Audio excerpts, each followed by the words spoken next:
are on their way. Before we start the meeting, there are a couple of updates that I'd like to provide members. The first relates to Councillor Shabir Pandor, who resigned as leader of Kirklees Council with immediate effect last night. Can I take this opportunity to thank Shabir Pandor for his support over the last 2 years, that I've been mayor, and for his role in securing devolution to the region. He's been a champion for Kirklees and West Yorkshire, including through his leadership on inclusivity. And let's not forget, he was one of the few, only, I think, Gujarati leaders of a council of that size. And he took that responsibility to talk about EDI and to champion inclusivity across everything he did, and also his leadership on economic growth. He also led the council during a really difficult time through the pandemic and difficult economic circumstances. But as they say in my old profession, the show must go on. And Kirklees will be now selecting a new leader who I look forward to working with as we continue to work towards creating a West Yorkshire that works for all. The Deputy Leader, Councillor Cathy Scott, is focused on local issues in Kirklees this morning and is unable to join us today. The second update I wanted to provide members is about the legal challenge to the proposal of closures of ticket offices by train operating companies. Ticket office and station staff are essential if we want our railways to be accessible to everyone. They offer advice, they offer guidance, sometimes simply just that friendly face to people who may be socially excluded and vulnerable. The current plans would impact the most vulnerable in society, including disabled and older people, with many ticket machines at train stations outside of London not being accessible as they are cashless. Of the 467 Northern Rail stations, 449 have cashless ticket machines, and that's why I'm determined to challenge these proposals any way we can. From 19 ticket officers that are going to be staffed, we will end up with only 3.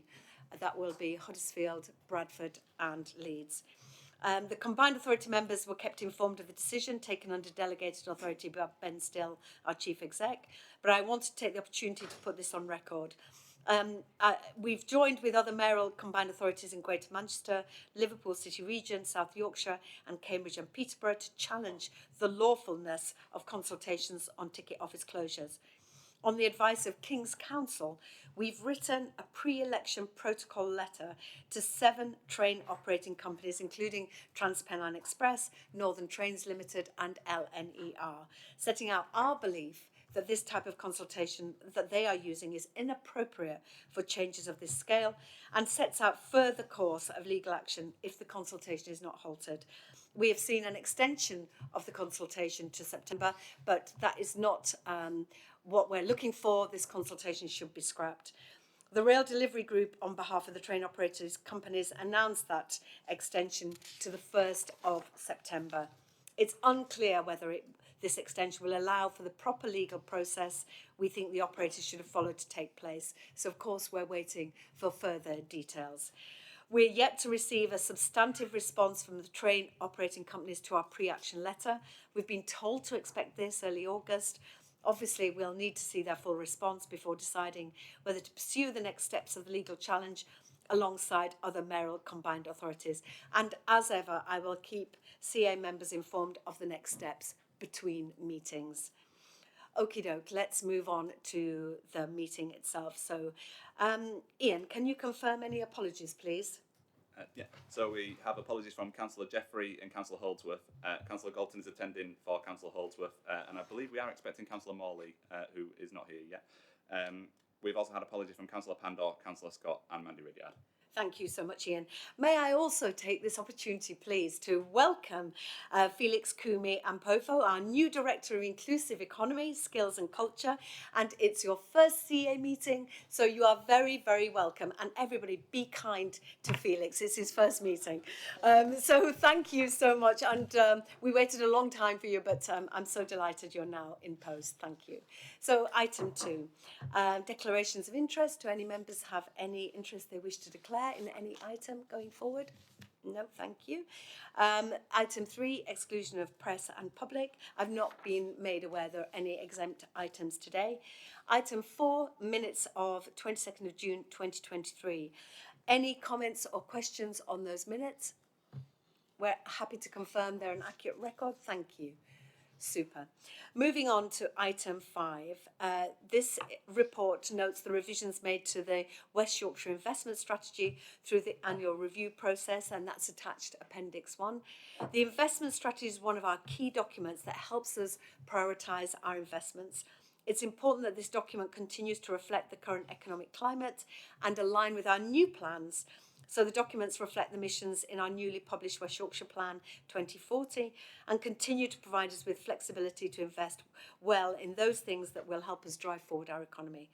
The report doesn't seek funding approvals for any individual projects and concerned only with investment strategies. So may I invite Angela Taylor, our Director of Finance and Commercial Services, to add any further information, and then if members have any comments they'd like to raise or questions for Angela. Thank you, Angela.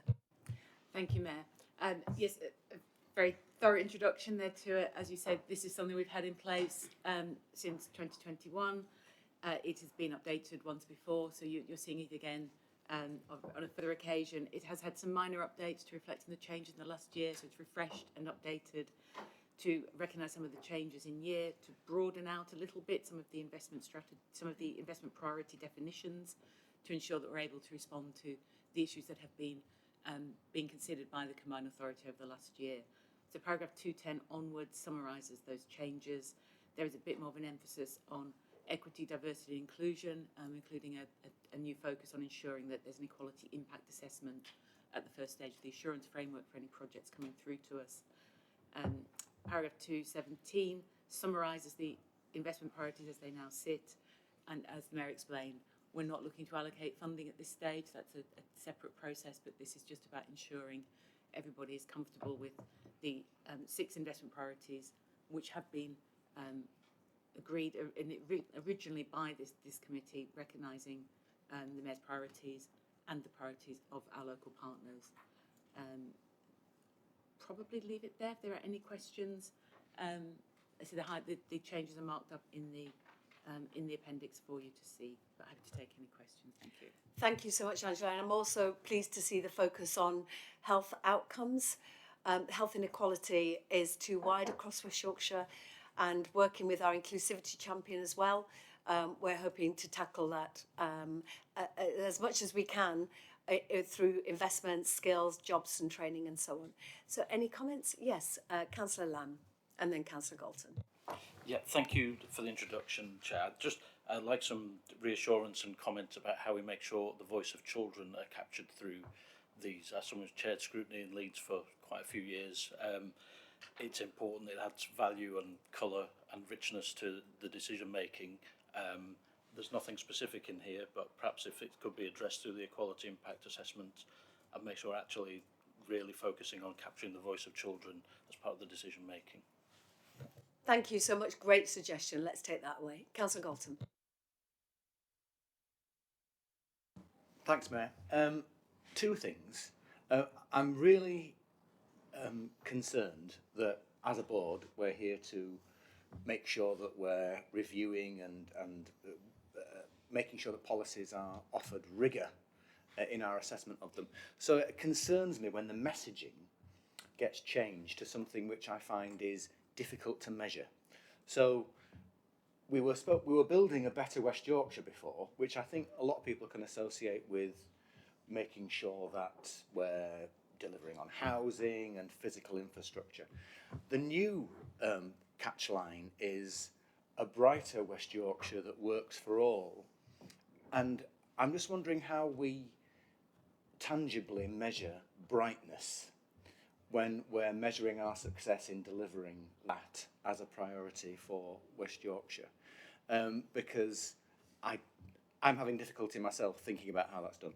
And then secondly, I just wanted to endorse what the Mayor was talking about in terms of the health outcomes being really important for us. And I'll bring it up a little bit later on, because in some of the decisions that we make in our investment programme, we might actually have potentially an adverse effect on people's health through the schemes that we introduce infrastructure-wise. But it also indicates that we might want to as a combined authority, seek to take on extra powers in this area, as has happened in Greater Manchester. So I'd be interested to know if we are working towards that. Thank you very much, Councillor Galton. Brighter, you'll see from the West Yorkshire Plan, there are targets in place for 2040. It's really clear and detailed, and there are strategies underneath each of these missions. So I'm very happy to share more detail that's already in place, so the public can be very clear and hold us to account on what Brighter means. Brighter, happier, they're emotions, but they're absolutely backed by rigour and data.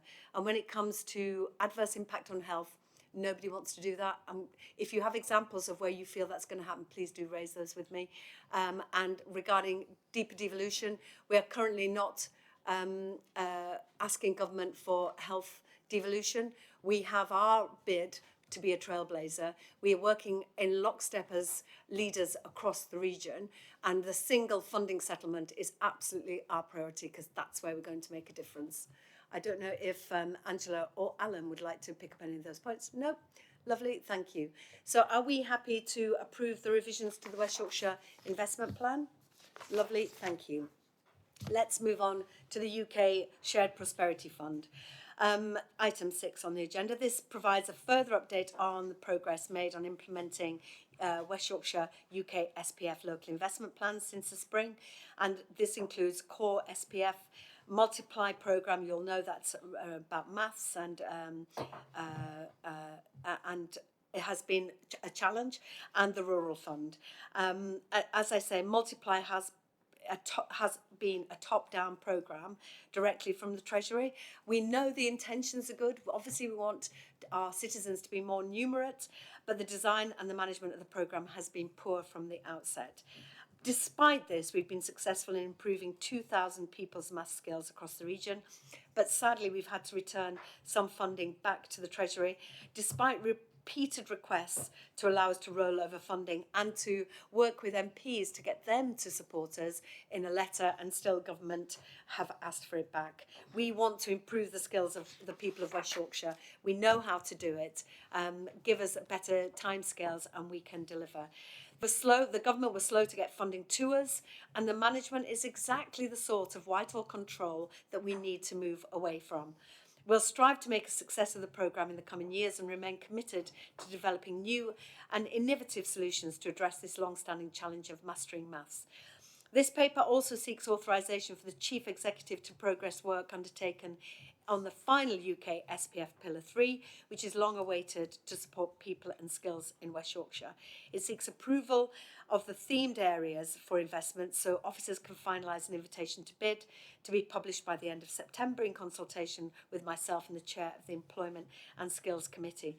But I would say that one of the concerns that have been raised with me about this process of UK SPF is that it's clunky, it's hard to navigate, it's hard for community, particularly that have no resources, for the bidding process. We absolutely need to ensure that smaller organisations aren't excluded because of minimum bid requirements, etc., that are set out. This money needs to go to the right places. Government have made it incredibly complicated and hard, and I've been challenging officers to make it easier and to have another look at how we do this. So I'm going to hand over to Alan Rees for further details, and maybe you can address that point in particular before opening up the discussion. Absolutely, thank you very much, Mayor. So we've made good progress in terms of contracting the overall allocation, so roughly 60% of the 68 million has already been contracted. If I could just update on where we're at with Pillar 2 before I come on to Pillar 3. So the Pillar 2 invitation to bid, which is the business support piece worth nearly £12 million, we have run the process for organisations to bid into that, and those applications are going to be considered by the local partnership group, which contains representatives from councils and a range of regional stakeholders next week, before bringing those back to the Combined Authority for approval in September. That leaves the final strand, which is Pillar 3, which is people and skills. And just to remind the Combined Authority that this is defined by government.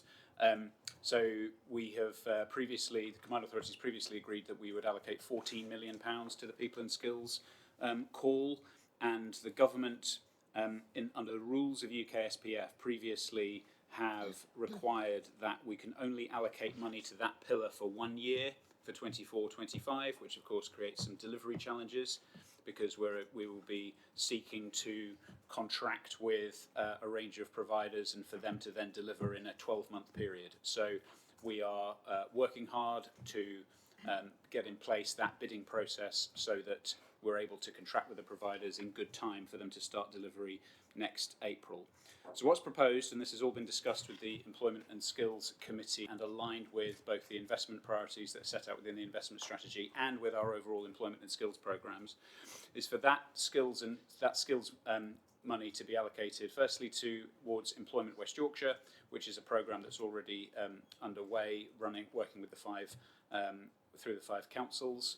And then there are 3 areas where we would seek to enable other organisations to come in and deliver for us. So the first is the Work and Health programme, which would be to help people in households and to remove barriers to work created by poor health.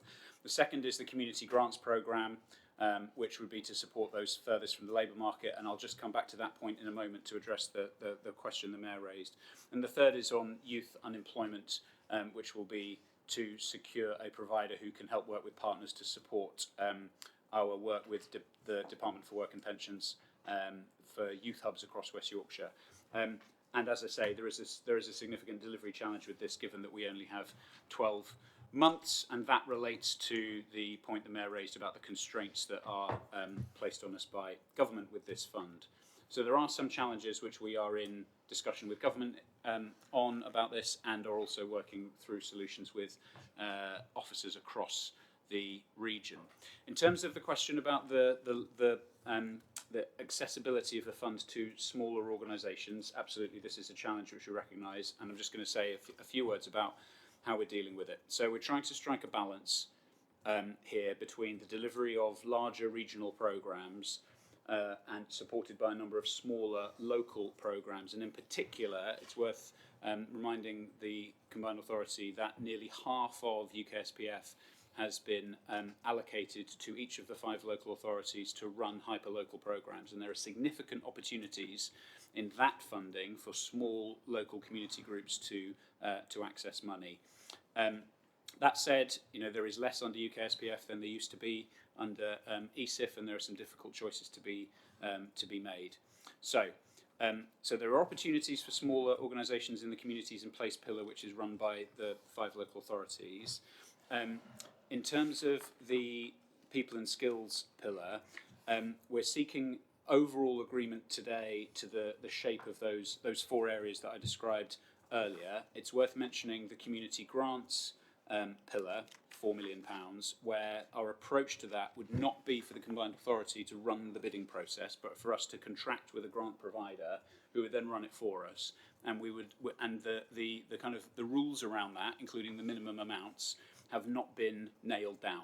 We would look to do that in the next stage, taking on board the feedback that has been received from stakeholders across the region. So we would seek through that process to address the issue around accessibility for smaller organisations. So hopefully that answers the point, but very happy to try and answer questions. I think also the challenge is about making sure that people know this money exists and that these opportunities are there for them. Is there any work we can do to make sure that the call goes more widely and not to our usual channels? So we have the development of a website underway, which will help, although clearly development of website is quite a common answer to how are you communicating and not necessarily the most effective. We have a distribution list of hundreds of stakeholders across the region, people who've previously accessed European money, for instance, that we regularly send these calls out to, and we can certainly look to try and extend that. And my understanding is that over the last year or two, it has grown to over 1,000 actually. So we are pushing it out to lots of organisations across the region, and clearly the local authorities are doing the same thing in their areas as well, and always happy to have further organisations added to it. I think also the people that have been delivering the Mayor's cost of living crisis money, they should know as well the deadlines, and and identify people who need support to bid. And also Fatima Khan Shah, the Inclusivity Champion, should be given these details to say at every opportunity that this is for you. Absolutely, and of course, the community grants programme that will be launched under the skills pillar isn't open yet. So at the point at which we do, we will absolutely use those channels. And where there are existing channels through, for instance, the local authority run funding under the Communities in Place pillar, we are pulling together all of the information about how to access those funds so that it can all be communicated out comprehensively. Thank you, because the last thing we want to do is give money back to government that we can use here. And I do know that the Multiply scheme was so tricky because there's people so far away from even getting into a classroom to learn about numeracy that they need that support that could be 6 months to a year support moving through programmes and so on. So very, very frustrating time for us when we could use that money. Okie doke, any questions? Councillor Galton.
I think it's a really good point, and we will build that point into the invitation to bid as a requirement.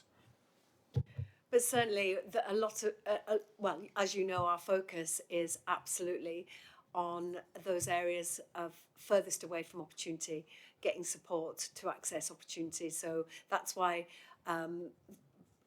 ensuring that we have a decent bus network is one of my priorities, because the only way you can thicken the labour market is through skills and good transport. So those two together will help our communities. We have this money, we must make the most of it and widen out the offer. Councillor Poulsen. Thank you, Mayor. Just another one on the rural fund. There's a bit of a theme here. It says in 210 you're working with a small number of key rural partners to try and promote this further. Would you be able to send us round or let us know who the rural partners are? And is there a link that you could send to members on the board so that we can share it out in our communities as well, so we can make sure it's out as much as possible? And on the Multiply, really concerned that over 1.4 million is being taken from the West Yorkshire going back to government on this, when obviously there is a lot of people need numeracy skills. What's even more concerning is it's sort of saying that one of the reasons for the delays and the problems is the lack of the local authorities having relationships with schools, which seems a bit crazy, because I always thought our local authorities work very closely with our schools and our academies across our district. So I don't know, we've got a few of the leaders here. Were they aware that there was a problem having relationships with the schools, and have they been dealt with on individual authority levels, or is Councillor this Paulson, if I new? just may say, it's not about the relationship with schools. This is parents. That's what it says And in so, the report. but in parents, you have to build the trust in order, as I said, they are the furthest away from going to a numeracy class. So it's building opportunities, for example, to do a cooking class where there is some numeracy in that cooking class, to then move through to another class that might then be a multiply. So this isn't about poor relationship with local authorities. This is absolutely about the timescales given to us by government. They give us the money late. We had a year to deliver it, and to deliver at particular standards, when in the outreach work we're doing all we can flat out trying to identify people who could benefit from this money. And let me tell you, I am absolutely sick to the back teeth that we had to give this money back, and we lobbied and lobbied and lobbied to keep it and extend the time frame. We know we can use it, we know there are people that need it, and government said we want that money back. Our local MPs cross-party wrote a letter, they advocated for us. And I'm hopefully that you might write a letter and say this is absolutely wrong and it's mad, that we know we can use this money in West Yorkshire. I don't know if anyone else wants to come in. Alan. Thank you very much. On the first point, absolutely on the rural fund. So we're working with organisations like the National Farmers Union, the Yorkshire Food and Farming Rural Network, etc., and we will absolutely send round that list of rural stakeholders and send information about the opportunity to all members of the combined authority. And just to build on slightly what the mayor said, Multiply landed in the middle of the school year. Very difficult to engage asked teachers to then work with parents halfway through the school year. There were a number of challenges to do with the timing. Thank you so much. And Councillor Scullion. Thank you. I'm disappointed in the Shared Prosperity Fund so far. I mean, we're very grateful to have it, but certainly Calderdale is 60% of the European monies that we had, and we're making the best of it. And as the Mayor said, it came late. Waiting, kept asking, where is this money, Shared Prosperity Fund? Where is it, And we've been left with a part year, basically, in order to try and get things up, running, out of the door. And sadly, the timing meant in Calderdale, certainly, that some projects had to close because there was no guarantee. Projects that were absolutely in the right area and needed that funding had to close because there was no guarantee of the new funding stream. So there were some, I'm sure, unintended consequences of that. I just wanted to say that actually in terms of the rural work, I think only Wakefield has actually been allocated. I think only one application's gone through so far. There are quite a lot of others, I think, lining up in terms of the rural fund, and it'd be good to see a future report how that's working across the boroughs. But really pleased to see it. I think my main point, Mayor, though, coming back to the initial point, is capacity. The capacity of the community organisations who are making this work on the ground, and organisations like schools and so on, at very short notice to put these things in place. The capacity of us as local authorities to try and manage that, and the capacity then of the combined authority to manage some flexibility in terms of light touch and proportionality in terms of some of the roles. For Calderdale, I think it's just over 2 million for Pillar 1, actually, and I know that's a lot of money, but nonetheless, proportionally in terms of other schemes, it is a relatively small amount of money within this particular landscape. And so understanding our capacity to manage some of that, I think we've already had the discussions about making sure it's appropriate, really, for the future. Thank you, Councillor Scullion, and it deepens my resolve to get further, deeper devolution, because this does not make sense. It's taking capacity out. It's dancing to a tune. We don't necessarily get the best outcomes, and we give money back. It makes no sense. We know how to do this stuff. Give us the powers and money to just get on with it. Thank you. Okie doke, so are we happy to note progress? Lovely. And can members note the recommendations of the UK SPF Local Partnership Group from its meeting on 15th of June 2023? And just while I'm on that point, I want to thank the members of that group who have to wade through pages and pages of phone book size of paperwork, and they do it for the love and the dedication for West Yorkshire. So thank them for their hard work and diligence. And thirdly, can members confirm they approve the funding envelopes of the 4 calls and authorise the Chief Executive to finalise the invitation to bid document in consultation with myself, the Chair of the Employment and Skills Committee, so we can then get it published by mid-September. Thank you all so much. Brilliant. Right, moving on to item 7, approval of Combined Authority Returning Officer. And this is preparations for the 2024 election. I can't believe it's coming round again. It's absolutely flown by. The proposal is to mirror the admin arrangements that were put in place for the 2021 election. Tom Reardon, the local returning officer for Leeds City Council, thank you, is in the chairs on the side. Thank you for agreeing kindly to take on the important role of the Combined Authority returning officer with support from Ben Still as one of his deputies. Ben, anything further to add? Mayor, no, I don't think so. I think it's all okay for members who are content to approve. Thank you. Are we all happy to agree Tom's appointment as the returning officer? That's it's a sad day for you, Tom, I'm afraid, but you're going to be our returning officer. And obviously Ben as deputy. Thank you all so much. Terrific. Okay, moving on to item 8A, investment priority 3, creating great places and accelerated infrastructure. Now, this report provides details of 2 schemes that are recommended for progression through the assurance process. And can I invite Liz Hunter, Director of Policing, Environment and Place, to outline the 2 schemes for consideration? Thank you, Mayor. So to start with the Employment Land Accelerator Fund, this is £2 million for us to really get into the employment sites pipeline across the region. So what does that mean? That means that we want to work with our district partners and others to identify employment sites that we really think need investment or detailed work to help bring them forward. We've already talked actually earlier about good jobs, and employment sites create hopefully good jobs. So what we'd like to be able to do is use this fund, like I say, to work with partners to develop out a list of which employment sites to work with, and it's been really great to work with the Place, Housing and Regeneration Committee.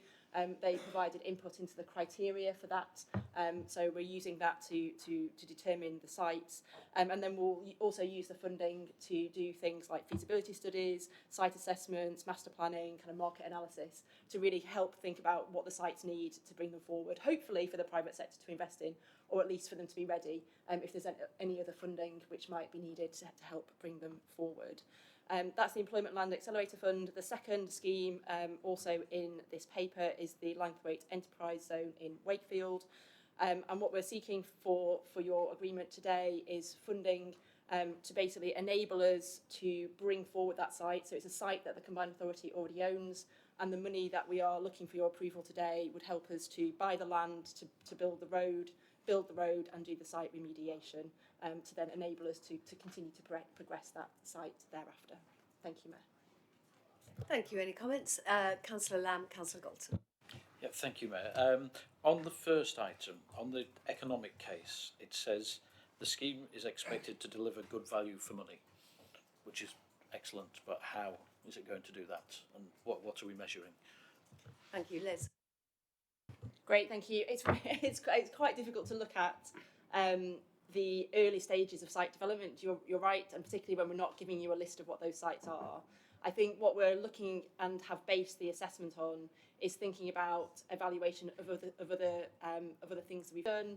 So when we look at the economic potential of these sites, and like I say, what we've agreed the criteria with Place Committee, so the strategic sites, the kind of where the location will be, etc., is then recognising that if we can unlock them, the potential that has. So, for example, thinking about the jobs that might be created, the kind of the added GVA to places when we unlock sites, but it's fairly difficult to do at this early stage. So that's why the assessment doesn't get into much more detail than that.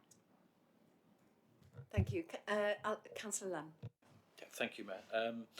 Yeah, so it's sort of a wider point, and I'm quite new, although I know the Mayor didn't ask anyone to be kind to me when it was my first meeting.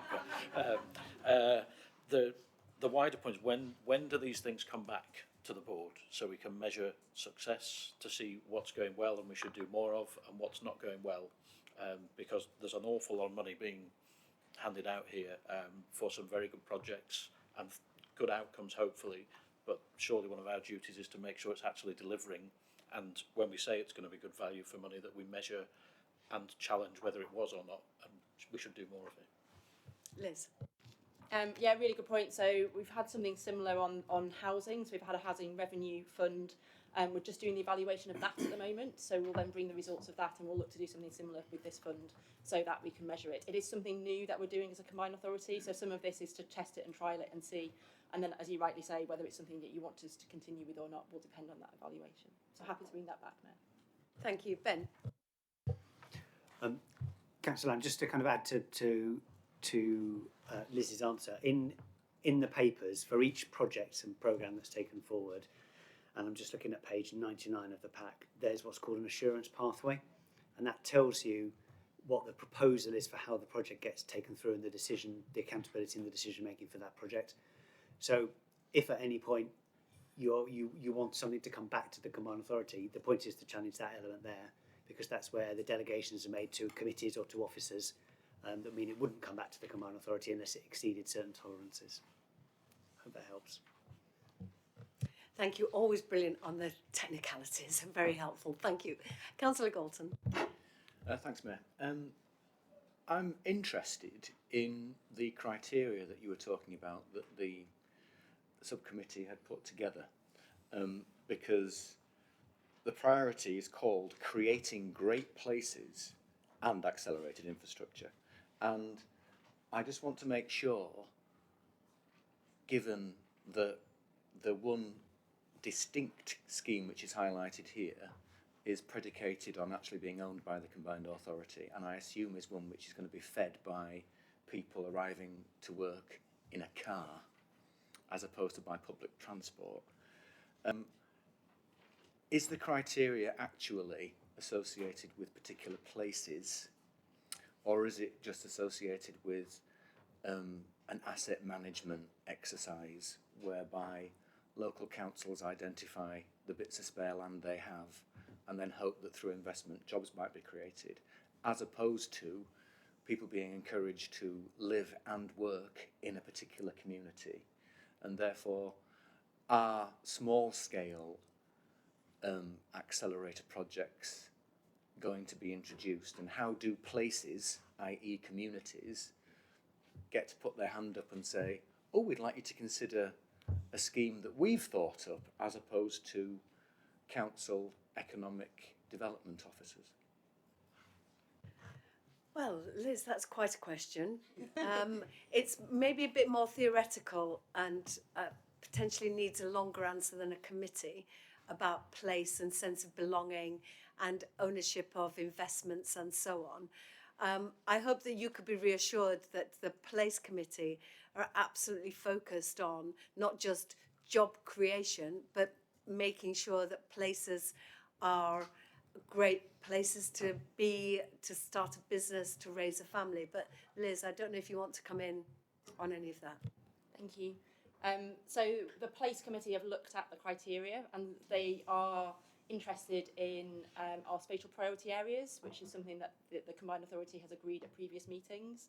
We're interested in probably larger sites, so not necessarily the kind of pockets of small sites, but again, thinking of this at a regional level and the value that we can bring, thinking about scale and size. But just to reassure you in terms of location, we are really interested in sites that are located close to transport infrastructure, such as where our mass transit corridors are, kind of major rail infrastructure. And so that is definitely part of the kind of criteria that the Place Committee had. And if just on the Langthwaite, I recognise the site. The last time I visited, I did go by a train and then walk from the train station, so it is possible. Councillor Morley. Taking all the jargon and everything out of the report, we're talking about one of our poorest communities in West Yorkshire that has never actually got over the 1980s and the pits closing. We're talking about a lot of pit villages there, South Emsall, South Kirby, Upton, Emsworth, where we have massive unemployment, and I do welcome this. I do welcome this investment coming to this area, much deprived area, and actually, you are right, it has got some very good connectivity in that area. It needs to be better, as we all know. It needs to be better, but at the end of the day, I welcome the report, it's much needed. And certainly on that site, the Backstage Academy has been an incredibly valuable resource for local young people going into the music industry, and fantastic outcomes for straight into jobs. And some of them don't even complete the course because they're snaffled by people coming from all over the world and then taking them on tour. So it's an amazing training scheme there. Okie doke. So are we happy for the two schemes outlined to progress through the assurance process? Yes, we're agreed. And the indicative approvals of the Combined Authorities funding contribution, full approval of the Combined Authorities funding contribution for delivery and development costs, and approval of future assurance pathways and approval routes. And the recommendations set out in the report. Happy to agree? Yes, thank you all so much. Fantastic. Thank you very much, Liz. So moving on to investment priority 5, delivering sustainable, inclusive and affordable transport. This provides details of 5 schemes recommended to the CA for progression. And I'd like to invite Councillor Hinchcliffe as Chair of the West Yorkshire Transport Committee, and then Melanie Corcoran, Director of Transport Policy and Delivery, to outline the schemes for consideration. Thank you. Councillor Hinchcliffe. I'm just going to pass over to Melanie for the detail, if that's okay. Why not? Thank you, Melanie. Thank you. So the first scheme is Levi or Levy. So this is the local electric vehicle infrastructure scheme. We've been awarded funding by government over 3 different funding pots or 3 different schemes. One is a pilot scheme, one is to then do a phase 2, and the other is to look at capacity funding, and that's within the Combined Authority and the local authority partners to be able to deliver this work. So in total, the grant award is over 17 million. The aim of the project is to target areas that do not have off-street parking, so that we can look at EV charge points in those areas that are less profitable potentially to the private sector. So while we are looking to utilise the 17.142 million from government, we are also attracting a private sector element to this scheme as well when we contract with suppliers and providers. And therefore we expect the total scheme cost to be at least 20.6 million, but it could be as much as 32.6 million, depending on the level of investment from the private sector. And we are proposing at this stage to approve this strategic outline case, and then each project will come forward with the detailed business case. And in the meantime, we propose to allocate the capacity funding across the Combined Authority and the partner council so that we can start working up these business cases and start deliver the programmes. Just on that, thank you, Melanie. I think there's something really useful about devolution, that when we get this amount of resource and investment, that we can try and squeeze as much out of it as possible. So I've tasked the teams to look at how we can set up skills training for maintenance of these EV charging points, because there will be a job opportunity there. And also the companies that are bidding into this scheme for the money to build them, are they paying the real living wage? So can we make the most of this investment to make sure that our young people are ready for the job opportunities, and that those employers are helping us with our inclusive growth ambitions? Yes, Councillor Galton. Thanks, Mayor. I wanted to understand better what the criteria for success is here, because it's recognised that the majority of households still cannot afford to buy an electric car because they are more expensive than a standard vehicle. However, you want to put your investment for electric vehicle charging into the areas where you hope it will deliver the greatest modal change from petrol to electric vehicle charging. That would indicate that it's less likely to happen in poorer inner city areas, but more likely to happen in outer areas where income is higher. So it's a difficulty for us as a combined authority because you want your investment to be inclusive and therefore encouraging as much as possible those people who are less off to achieve the benefits that we hope everybody can have in a brighter West Yorkshire. But if you want to get the maximum number of electric vehicles delivered, this might end up getting delivered in richer areas. What are we doing to encourage, for instance, access to electric vehicles through things like car clubs, which might enable those with more limited incomes to enjoy the use of an electric vehicle? Thank you. Car clubs are part of our plan. Sorry, Jane was like, yes, they are. Thank you, Jane. And Melanie, I don't know if you want to address those points, but certainly if you have no drive, you are not going to think about thinking about an EV vehicle. This is why it's for communities that have no drives, it's on-street charging that's really important. Melanie? Yeah, I mean, the intention is this would address some of those issues in more deprived areas where they don't have their own driveway. But I do accept that there are some areas that are more affluent that still don't have off-street parking either. So the schemes will be developed with the local authorities. We'll look at making the maximum impact there in those deprived communities. But at the end of the day, this funding is not to give a financial incentive to help people to buy electric vehicles. I think in terms of carpooling, we are looking at that, and that is one of the projects that we're developing at the moment in terms of helping with our wider offer to encourage people to use electric vehicles.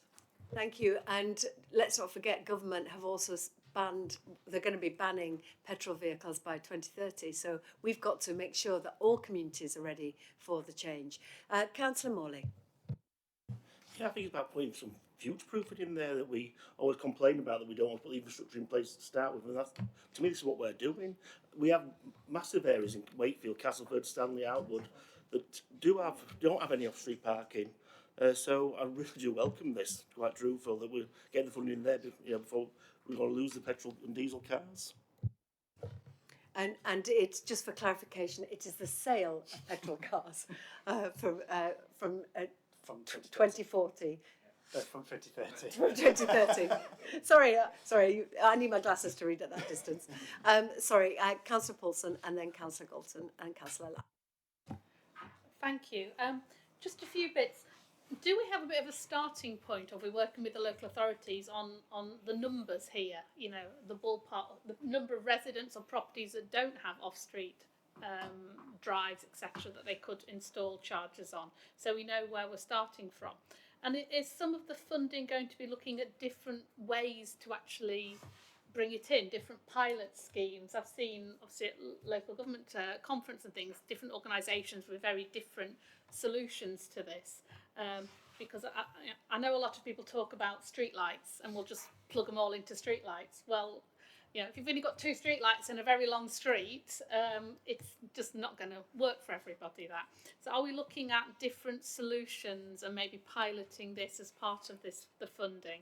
And exactly, I presume the capacity and the capability funding is the same thing. They're not different things. And exactly what are the local authorities going to be doing with that funding? Thank you. To reassure you, we're a data-led organisation, so we will have the data to drive our decision-making about where these go. But Melanie? Yeah, so we are working with local authority partners to set that baseline. What are the areas that we're targeting? Where will we get the schemes to stack up?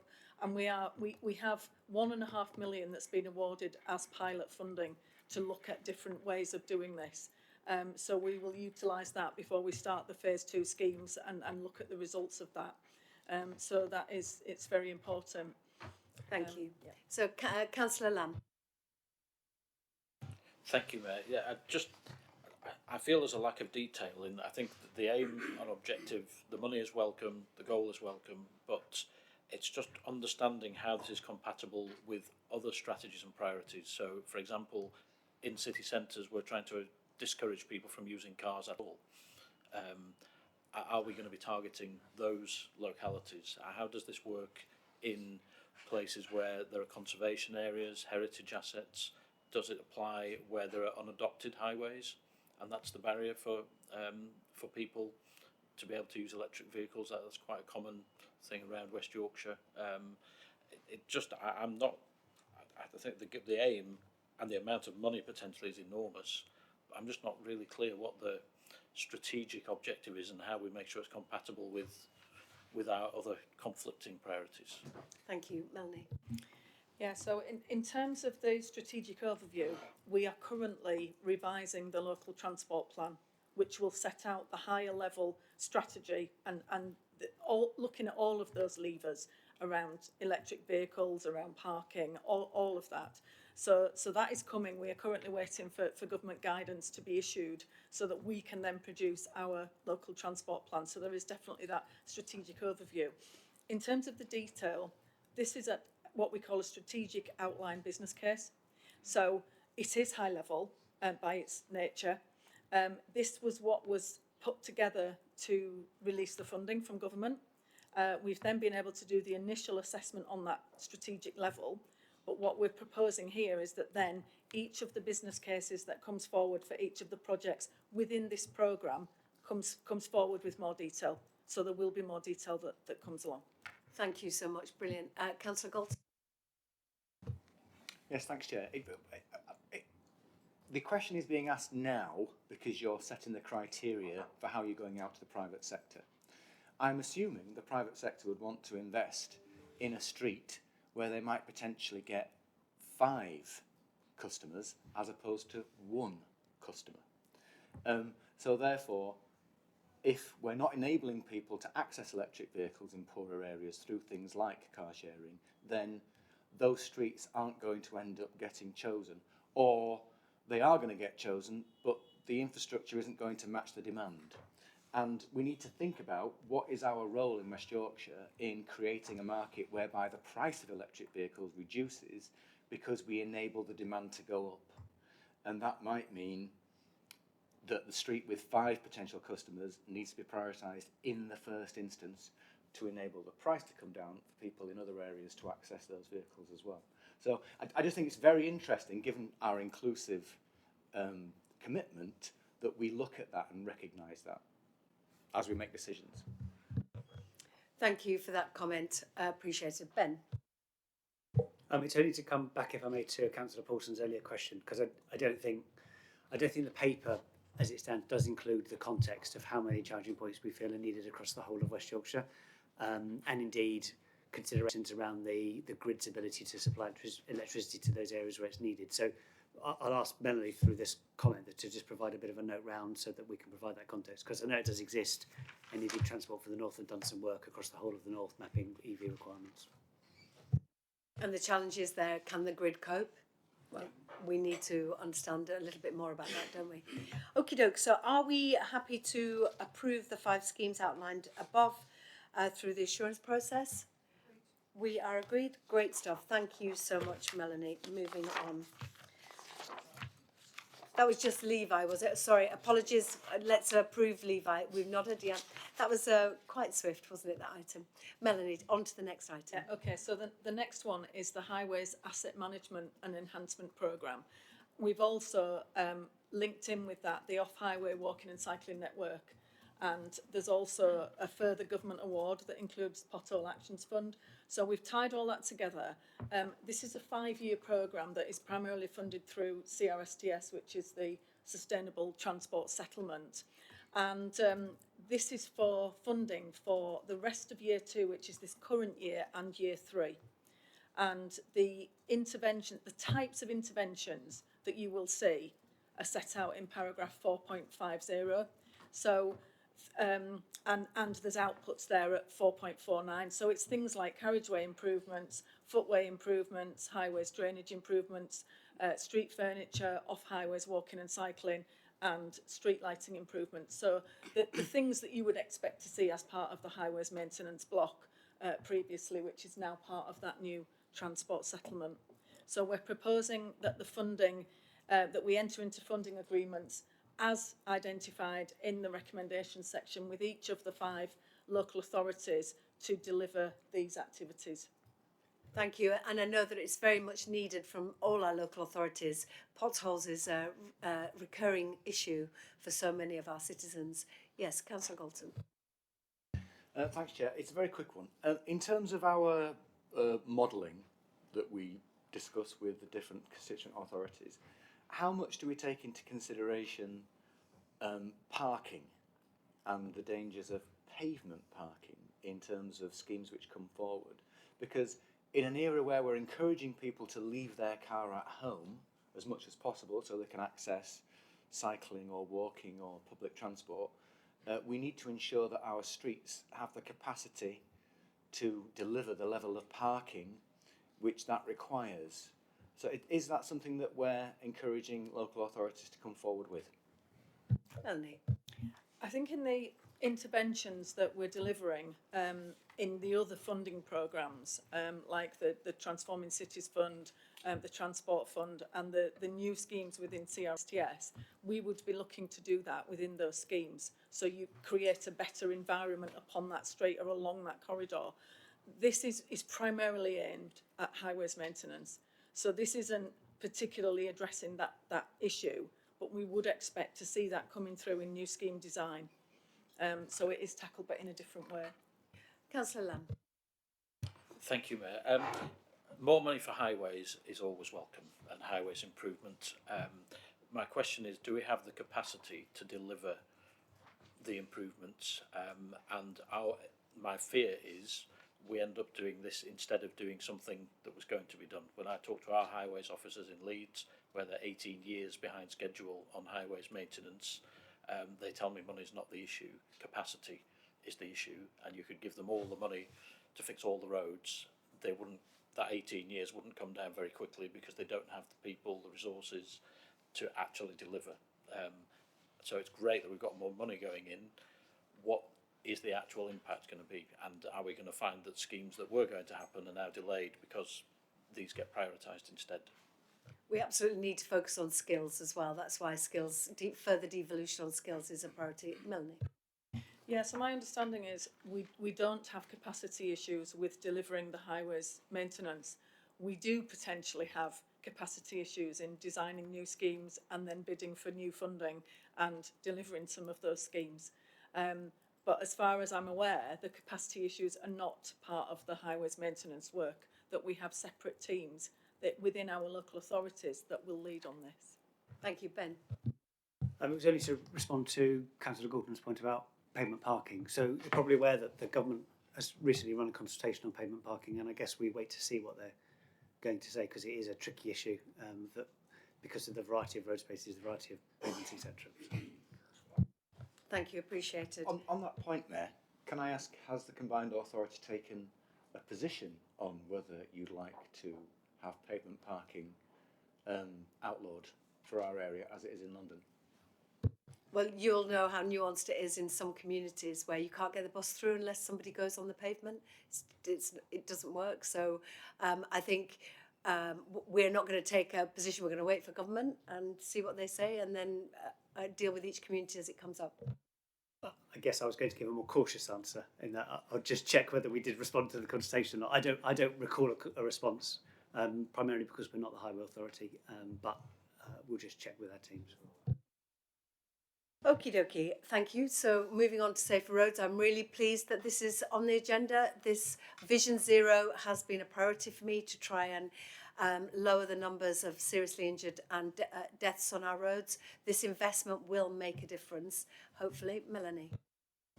Yes, thank you, Mayor. Yeah, we've got a 5-year programme here with 25 million over the 5 years, and as you say, we're looking to address the emerging action plan that is coming out of the Vision Zero discussions. The types of things that we'll be doing in terms of the interventions are traffic calming schemes, junction improvements, traffic management schemes, pedestrian crossings, average speed cameras, speed management schemes, cycle infrastructure in some cases, 20-mile-an-hour limits, and also looking at some of the signage as well. So the typical things that you would expect to see, but targeted within each local authority area. So the local authorities are working together to develop the strategic outline case, and then they will have their own list of priorities that they are then delivering on their patch. But collectively, it's the strategic outline case for years 2 and 3, which is this year and next year. Thank you, and I'm pleased that we've given some money to the organisation Break to support those people who've been hurt in traffic instances, because for some, your life falls apart after being hit by a car, and who is there to support you? So I'm pleased that we've been able to work with them to try and support those victims and survivors of harm on our roads. Okie doke. Yes, Councillor Lamb. Yep, thank you, Mayor. I doubt there's a single politician where they say, you're telling me someone has to do something on this road. Is there the opportunity within this scheme to be proactive and look at preventative measures rather than just in isolation focusing on accident reduction as a justification? Melanie. We'll work with each local authority area, and they will identify priorities. So there is the potential to look at that, and we'll take priorities as put forward by the local authorities. So we'll work closely with them. Yes, Councillor Hinchcliffe. I suppose the more money they have, the more you can get down that list, can't you? Obviously, you have to go to the ones that are most dangerous first, before you can actually go to the ones that don't have any accidents at all. So I suppose the more money we had from government and we can generate through the combined authority, then the more we can do that. I think we'd all applaud that. Councillor Lamb. So I think it would be very helpful to have a steer from you as the Mayor to say actually you would welcome that opportunity to give communities a bigger say in how money is spent in their areas, and to actually support the priorities they identify locally. I'm sure many of us have had that frustration where we can see an accident is going to happen if something's not done, but it's not prioritised, and it's about what you do with what you've got, not just always say, we'll wait for more money. I think it would be very good to know that we had that steer, that with this fund it's clear there's the opportunity to be proactive. Thank you, Councillor Lamb. I hope that you are encouraged by my steer to make safety on the roads a priority, and in so much as asking my Deputy Mayor to chair the board and actually reinvigorate Vision Zero across the region. That is my steer for the strategic vision, but of course local authorities and councillors are the ones that deliver on the ground. Thank you. Okie doke. We're happy to approve. Lovely, thank you. So moving on to Active Travel Fund, Otley Road. Thank you. Yes, this is Active Travel Fund Tranche 3. It's the A660 Otley Road, and there are interventions here from St Mark's Road, which is close to the university, through to Shore Lane in Headingley. There are further projects that are along the A660 corridor, but I think they're further out from Shore Lane in Headingley. So initially there were temporary cycleways and temporary interventions that were made as part of the Active Travel Tranche 1 and 2 that were made during COVID. And the proposal here is to make some of those permanent and to also make further improvements along that particular route. So we're looking at 5 kilometres of segregated cycleway. That's 2.5 kilometres on each side of the main road. It's to obviously encourage cycle trips and walking trips. It's to halve the injuries that over a 5-year period after completion. It's a particular hotspot which we've just been talking about. Reduce collisions, increase the healthy street score. So it's not just about the number of accidents, it's about some of that proactive stuff as well.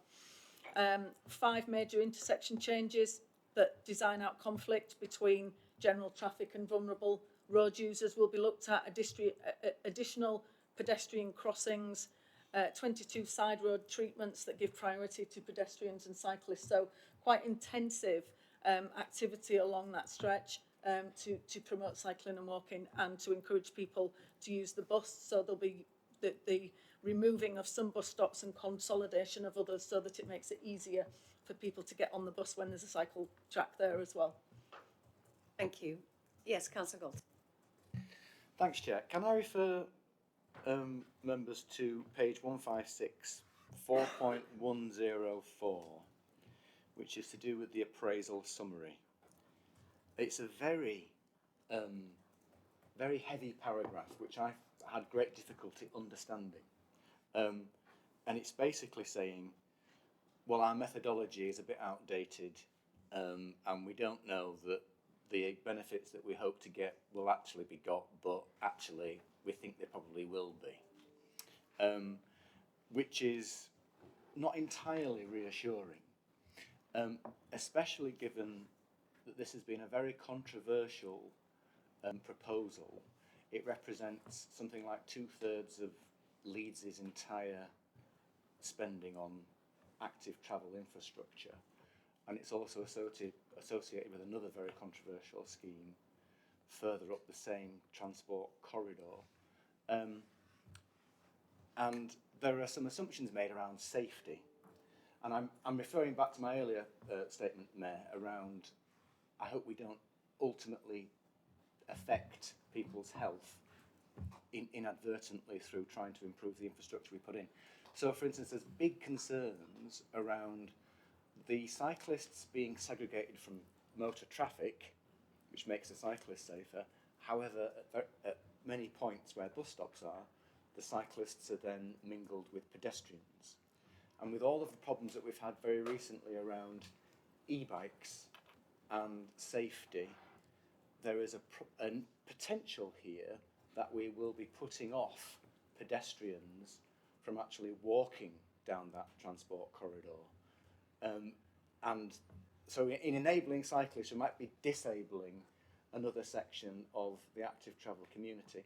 And I just wondered if it was worth re-evaluating before this goes further forward to make sure that a cycling investment isn't actually undermining another part of our priorities as a combined authority to get people out of their cars. And it also potentially might discriminate against buses because they are still commingled with the traffic, and it's only when they get to a junction that they're actually able to go further forward. So there are problems with it. I just thought I'd mention that because I know there's a very, a very active resident concern in the area. Thanks, Mayor. Melanie. Yeah, just on the economic appraisal, there are quite strict methods that we need to use to make the economic case. The data is imperfect because we've got a model that was working pre-COVID, and obviously now the whole world has changed. That was partly the purpose of introducing active travel rounds 1 and 2, to introduce some temporary changes to see how they worked and look at those. Now, we can factor that in the economic case, but we are currently waiting for an updated Leeds transport model, and we don't have that. And we've made some temporary improvements that we have reviewed and measured that have made positive impacts. And there's a choice between, do you make that permanent now and make the improvements at the junction so that it's easier for pedestrians as well as cyclists? What it actually says further on in the paragraph is that the disbenefits to bus users are not considered to be applicable at this stage, or not considered to be significant enough to hold the scheme up, as it were. So we have considered that. We are still waiting for the model, but we'd have to wait some time longer and pause the whole thing. As we know, we've got inflation pressures. So once you've got a scheme designed, if you're able to go, you will be able to get that scheme costing less now, whereas if you postpone it for 2 or 3 years, it will cost more. So it is weighing up all these things, which is why it's in the report. It is part of the appraisal summary, and it was something that was taken into account and still felt that we should recommend this scheme for approval, taking all of that into account. And often some of our challenges that we are too slow in acting, and I think sometimes you have to take a view that it's better to get on with it. Ben, you wanted to come in. Thank you. Just to add to Melanie's point, there is a national body now called Active Travel England, who essentially are providing engineering standards and advice on these kinds of schemes. And my understanding, Melanie, correct me if I've got this wrong, is that this scheme was on a number in this active travel round that pass that threshold. So they are kind of Active Travel England approved, and Active Travel England would say that means that they adhere to the current standards. But as Melanie says, and the Mayor has said, there is still a lot of learning as to the impact of these schemes, and the appraisal system mitigates against them. So we're having to work in that context as well. Just to say, Active Travel England are very impressed with the work that we've been doing in our region in this space, so it's good to get their endorsement as well. Councillor Lamb. Thank you, Mayor. Forgive me if I've missed it as I get used to the papers, but what consultation has been done? Melanie. Yeah, I mean, the consultation on the scheme will be done by the scheme sponsor, so the consultation will be done by Leeds City Council. It may have been during the temporary arrangements, it may have been more recently. I'm not aware of the detail, but Leeds officers should be able to provide that information. We'll send you a note. Yes, Councillor Galton. On that note, Mayor, the whole value of devolution is that you don't just get endorsement from national organisations, you also get endorsement from the community that's meant to benefit because they're meant to have fed into it. So that's the only reason why I raised the concern here, because it feels like the situation has progressed faster than the scheme has, and it needs to catch up to reality. Councillor Lewis. Thank you. Happy to get you a note on the consultation that was done by Highways. I know they did it online, in person, in paper and things like that, but I'm happy to get you a note on those details. Thank you so much. Councillor Lamb. Thank you. Going forward, can we try and make sure those things are included in the agenda packs? And I mean, I cannot support this scheme. I think it's a mistake. I think if you ask the people of Headingley and Leeds how they'd like £10.5 million spending to improve active travel opportunities, they'd come up with 100 better ideas than this. And I would support going back to the drawing board, doing some good consultation. I'm more than happy to be proved wrong if the people of Headingley have overwhelmingly said this is what they want. I'm very familiar with that community. I'll be very surprised if it is. I think this is a mistake. Thank you, Councillor Lamb. Let's take a vote on it. We're happy to approve this scheme. And abstentions? And against? Thank you. It's passed. Thank you. Okay, moving on to zero emissions bus regional area. Melanie. Yes, thank you. It's ZEBRA for short, which is a lot easier to say. So basically, this is a change request to allow additional funding into our programme from government. We currently have an approval through ZEBRA to introduce 111 zero emission buses across West Yorkshire. And this change request is to introduce an additional 25 electric buses. So that brings 136 to West Yorkshire from next March. It's also to support some electric charging infrastructure for ZEBs as well. And there's some carbon output benefits. So we're looking to remove 50 plus tonnes of nitrogen oxides a year and over 7,000 tonnes of carbon dioxide equivalents by changing the buses from diesel to electric. And we'll be phasing out the older model buses. The way the funding works is that government will pay the funding to bus operators to top up the difference in the cost between the diesel and the electric. And that's the mechanism for drawing down the funding. So this proposal is to work with First Group to introduce these additional buses through the Bramley Depot in Leeds. Thank you. And it is pleasing to see those extra numbers. Happy to approve? Good stuff. Thank you. Okie dokie. So the further two schemes were presented through the agreed delegation to Transport Committee at its meeting 7th of July for progression through the assurance process and approval for funding, and presented in this report just for information. That's Active Travel Fund, Tranche 4 and Capability Fund, and Dewsbury-Cleckheaton Sustainable Travel Corridor. Thank you all so much. Moving swiftly on to the next item. I'm nearly there. Item 8C, Investment Priority 6, Culture and the Creative Industries, Sport and Physical Activity. This report provides details of two schemes recommended to the CA for progression through the assurance process. It's yet another investment into my Creative New Deal for West Yorkshire, and it's called You Can Make It Here scheme, and it'll provide training and support to get people into the creative industries in our region, and it'll provide help to individuals and businesses with a bespoke range of initiatives, including training accelerators and mentorships. And I'm really delighted this support is being put into already growing sector. Almost 48,000 creative, culture and sport roles were advertised in West Yorkshire in the last 12 months up to June 2023, a 17% rise on the previous year, 3 times greater than the national annual increase of 6%. So our focus on the creative industries is translating into jobs. The success we're seeing across our creative industries is just the start, with this investment cementing my ambition to give everyone a chance to gain the skills they need to progress to those well-paid jobs that they can love. The support we're providing is key to creating a greater, more diverse pool of talent and opportunities to help to drive further growth and innovation throughout the sector. And I'd like to invite Felix, Director of Inclusive Economy, Skills and Culture, to outline the schemes for consideration. Thank you, Felix. Thank you very much, Mayor. So you've got 2 schemes presented in the paper in front of you, as the Mayor's just said.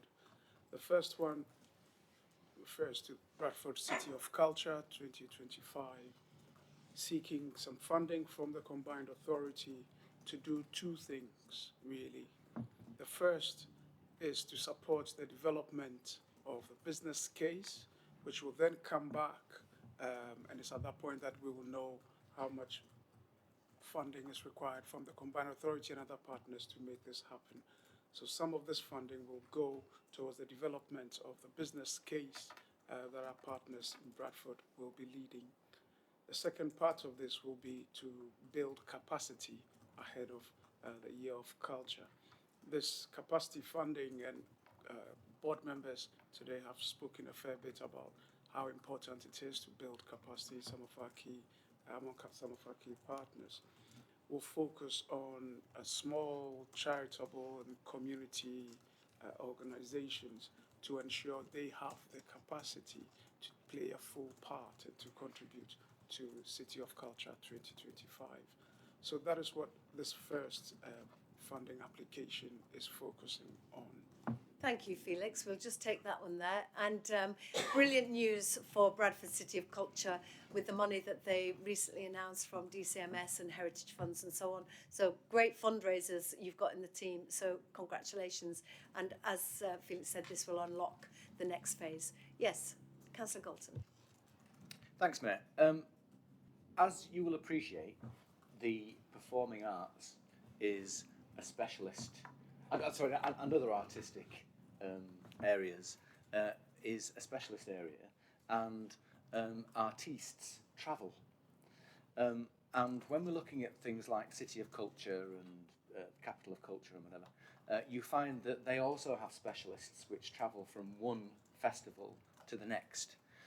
What are we doing to ensure that the support we give to the creative industries isn't just attracting people from outside our region to come and live here, and it's actually enabling jobs for people who already live here? My mission and my commitment to investing in the years of culture, and you will know there are 5, is an assessment of the workforce that roll into the next one. So you could start in Leeds 2023 as an intern, and then by the time you've rolled through all the years of culture, you could be a producer at Bradford for City of Culture and then get a job at Channel 4. So absolutely, this is about homegrown, and that's why the next project we'll come to is about that seed funding, that support for local people to make sure that they know that this sector is for them. So I spoke for you, Felix, but I am the chair of that committee, so I did feel like I had some skin in that game. Felix, anything you'd like to add? You've said it all, Mayor. We will, as the projects are developed and the business cases come through, we will get a lot more detail at that point, and I'm sure all of this will be tested. There are, and I don't want to go into too much technical stuff, but there are means by which we can estimate the extent to which people from outside the area might take part, might benefit, might contribute, etc. So I'm sure through the business case process, we'll be able to tease that out a bit more. Thank you. Councillor Hinchcliffe. Yeah, I think it's worth reflecting, isn't it, really, that, you know, the cultural investment we do, we all love it. It is great, but it does lead to jobs. So I bumped into somebody the other week in Bradford, a young guy who, because Channel 4 in Leeds, he's now got a commission with Channel 4. Now, if Channel 4 had gone anywhere else in the country, would he have had that opportunity? Probably not, actually. So, you know, all that work we did, and we've done Channel 4 now, it's here, so we're all getting used to it. However, it has long-lasting impact on our residents and opportunities for our residents, and that's what I want the UK City of Culture for Bradford to be as well, actually.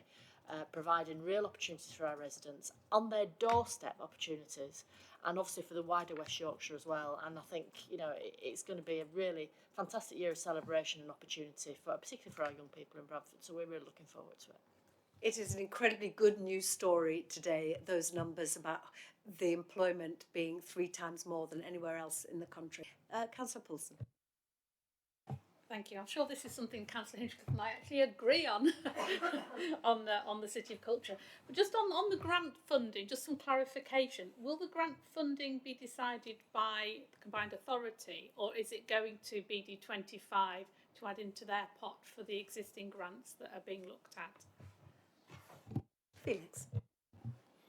I'll do my best to answer, and if I get it wrong, I'll call my specialist behind me. I said no tricky questions. So, this the two parts to this, as I said. So the first part is about City of Culture. It's about supporting these small organisations with some grants to build their capacity. The second part then focuses on how we build capacity in some of these other organisations. The detailed business case, when it comes through, will, I'm sure, tease out that, and it's for Bradford City Council to actually determine how they do that and the detail behind that, and who accesses that grant. Thank you so much. Unless Susan wants to add anything further? Well, obviously, largely it goes to the trust, because that's the City of Culture, that's where the pot of money is to commission the whole year. So we're all trying to get as much in there as possible to make it a fantastic year. Thank you. Okie doke. Moving on to the scheme You Can Make It Here, Skills and Business Support for Culture. Felix. Thank you very much, Mayor. Sorry, we didn't approve that. My mistake. We're happy to approve the money for Bradford. Brilliant. Thank you. Sorry, Felix, back to you. Thank you. This funding application focuses on a raft of projects bundled within this program under the banner You Can Make It Here, and it's for skills and business support in the creative industries. It focuses on a set of things, as you can see, set out in the paper. A couple of them that I might sort of tease out right now for this conversation. Some of the funding will go towards improving accessibility for events and venues to make sure all our residents are able to take part, and is to support skills training as well, to make sure these venues are ready to support some of these, everybody who comes. It's also focusing on freelancers and micro businesses. These are really, really important members of that community, of that sector, and who often are overlooked when funding opportunities come through and don't often have the capacity to take part. So there's a specific focus on freelancers here. The Mayor's Screen Diversity Program will also benefit from this. We know that it's already quite a successful project, and we're looking to make sure we can support that. And finally, I'll tease out the knowledge exchange bit of this. A lot of the time when we work through this, maybe external consultants or others might come in and take their knowledge away. This is to ensure that proper knowledge exchange happens. There's some fancy words there, talent escalators and others, but this is to make sure we can actually retain as much of the knowledge as possible to improve how the sector operates. So that's what this funding scheme is about. Thank you. Thank you, Felix. And we know that freelancers in particular have been hit hard during COVID, and trying to support them going forward. And they don't often always have those networks, so that's something that's really important. And accessibility to venues. The Brudenell do a brilliant job, but we need more venues across the piece. But also, a screen diversity programme has been really, really successful in getting people into work from Black, Asian, minority, ethnic backgrounds, that people with disability, working class youngsters, really impactful. And we're looking to see how we can widen it to writers and writing, because intellectual property is how you, if you just think about, everyone's talking about Jamie, that was a young boy's story that turned into a theatre piece that then became an international movie. We need to own our stories, so we're looking at how we can widen out that opportunity as well. Are we happy to approve? We are. Lovely. Thank you all so much. Thank you, Felix. The rites of passage, that is the first announcement to the CA. Thank you. So moving on to item 9, governance arrangements.